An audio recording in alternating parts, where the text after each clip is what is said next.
May bagong low pressure area na binabantayan sa loob ng Philippine Area of Responsibility. Namata niya ng Pag-asa, 1,125 kilometers silangan ng Central Luzon. Nananatiling mababa ang tsansa ng nasabing LPA na maging isang bagyo. Sa kabila niyan, magpapaulan ng trough o extension ng LPA sa Bicol Region, Eastern Visayas, Aurora at Quezon Province. Ang malaking bahagi ng bansa kasama na ang Metro Manila ay uulanin naman dahil sa hanging habagat.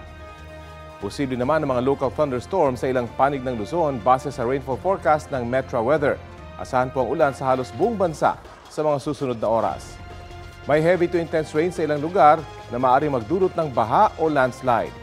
Inaalerto ang ating mga kapuso sa Malabon City sa pagdating ng high tide mamayang 1:45 ng hapon.